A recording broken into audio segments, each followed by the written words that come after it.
الحمد لله الذي أمرنا بالقسط في الميزان، والصلاة والسلام على أشرف الأنبياء والمرسلين وعلى آله وصحبه أجمعين. أما بعد، قال الله سبحانه وتعالى في كتابه بعد أعوذ بالله من الشيطان الرجيم: ويا قوم أوفوا المكيال والميزان بالقسط ولا تبخسوا الناس أشياءهم. صدق الله العظیم. بعد از حمد بی پایان بر پروردگار عالمیان و درود بر روح و روان پیامبر صلی الله علیه و سلم، با کمک الله ذوالجلال امشب اطراف یک مسئله مهم صحبت میکنیم که در حیاتی تقریبا هر یک مسلمان روزانه یا در هفته یا ماه حتما رو خواهد داد. و این هم باشد زیاد از مسلمانان هنگام خرید و فروش، هنگام چین کردن وزنی میوجات باشد یا دانگی باشد یا هر چیزی باشد که وزن کرده می شود، فریبگری می کنند و حق آن خریداری که با عرق جبین محنت کرده است و به خاطر فرزندان خود پیش این فروشنده آمده است که تا یک چیزی از بازار بیبرد، فریب میخورد. خداوند جل شأنه این مسئله را پیش از 1000 سال در قرآن کریم برای ما و شما امتان محمد صلی الله علیه و سلم ذکر نموده است. الله ذوالجلال می فرماید: و یا قوم اوفوا المکیال والمیزان بالقسط. پروردگار متعال در این آیه مبارکه قرآنی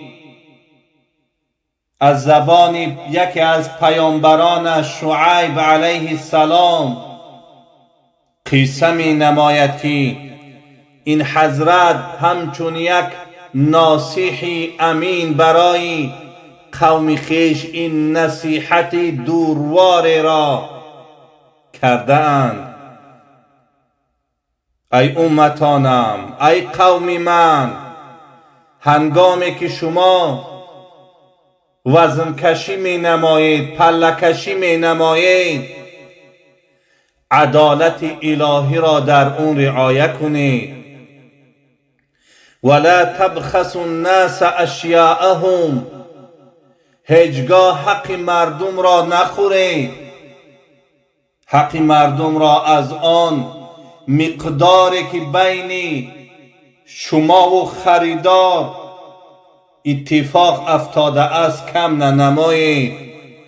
این است آن چیزی که پروردگار متعال برای هر یک مسلمان امتی محمد صلی الله علیه و سلم امر کرده است که بر این کاری بد، بر وزن دزدی، به خوردن حق مردم دست نزنند. پیامبر اکرم صلی الله علیه و سلم بهترین پیامبران، پیشوای هر یکی از ما و شما ای مسلمانان عزیز، از یک انسان قرضدار بودند. آن مرد پیش پیامبر صلی الله علیه و سلم آمد و قرض خویش را از پیامبر خدا صلی الله علیه و سلم طلب کردند. اکنون ببینید که پیامبر شما، پیشوای شما، حبیب شما چی طور بر این صاحب مال معامله کردند؟ راوی این حدیث می فرمایند که حتی همین مرد با پیامبر بسیار یک معامله بد کرد. اصحاب پیامبر صلی الله علیه و سلم یارانی جان فدای او نشسته بودند، خواستند که این مرد را یک تنبیه و آداب بدهند که نسبت به پیامبر خدا صلی الله علیه و سلم این نااحترامی را نکند. لیکن پیامبر خدا صلی الله علیه و سلم فرمودند دعوه فإن لصاحب الحق مقالا، بگذارید او را، آزارش ندهید. فإن لصاحب الحق مقالا، هر انسانی که بالای یک انسان دیگر حق دارد، قرض دارد، پول دارد یا چیزی دارد، پروردگار متعال برای این انسان حق از بالای آسمان ها داده است که حق خود را طلب نماید. البته با این بدرفتاری نه، لیکن همین انسان همین کار را کرد. ثم قال اعطوه سنا مثل سنه، رسول الله گفتند که من از این مرد یک اشتر قرض دارم، مثل اشتری که برای من داده است، برای این انسان یک اشتر مثل اشتر خودش پرداخت نمایید. قالوا یا رسول الله لا نجد الا امثل من سنه، یا پیامبر خدا ما در بازار مثل اشتر او نیافتیم، لیکن از او در بهتر و خوبترش و زیباترش هست. ببینید که رسول الله چطور یک معامله زیبایی کردند و فرمودند اعطوه فإن خیرکم احسنکم قضاء. رسول الله صلی الله علیه و سلم فرمودند که بهترین اشتر را برای همین انسان بدهید و بهترین شما در نزد پروردگار عالمیان کسی هست که هنگامی برگردانیدن قرض یا دینی که بر دوش اوست به بهترین اسلوب رفتار و به بهترین خصلت انسانی به صاحبش میگرداند.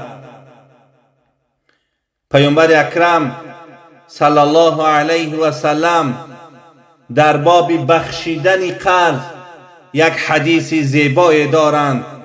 میفرمایند من سره ان ینجیه الله من کرب یوم القیامه فلینفس عن معسر او یضع عنه. هر کس دوست می دارد که پروردگار متعال روز قیامت مشکلاتی آن محشرگاه، مشکلاتی آن روزی که بسیار یک روز حساب و کتابی سخت است برای این انسان آسان نماید. فلیونفس عن معسرین، یک آسانی برای یک انسان قرضدار بیارد. او یضع عنه، یا اینکه همین انسان قرضدار اگر امکانیت داره و مالدار است قرض او را ببخشد، در مقابل این پروردگار متعال آن مشکلاتی که در روز قیامت روپروی این صاحب مال می شود، پروردگار متعال مشکلات این را روز قیامت از این بنده اش دور می نماید. حضرت ابو هریره رضی الله عنه می فرمایند که رسول خدا پیامبر ما و شما فرموده اند من انظر معسرا او وضع له اظله الله یوم القیامة تحت ظل عرشه یوم لا ظل الا ظله. پیامبر خدا صلی الله علیه و سلم فرمودند که کسی اگر یک انسان قرضدار مهلت میدهد تا که پیسه کار کند، مال کار کند و قرضش بعدتر بر این صاحب مال آورده سپارد، یا اینکه جزء از اون مال را یا همه اون قرض را می بخشد، پروردگار متعال روز قیامت در سایه عرشش همین انسان را جا می داده است. در اون روزی که بسیار روز سخت است، روزی هست که حساب و کتاب انسان ها نامعلوم است، در خوف در هراس هستند که شاید در این دوزخ پرشدت داخل شویم.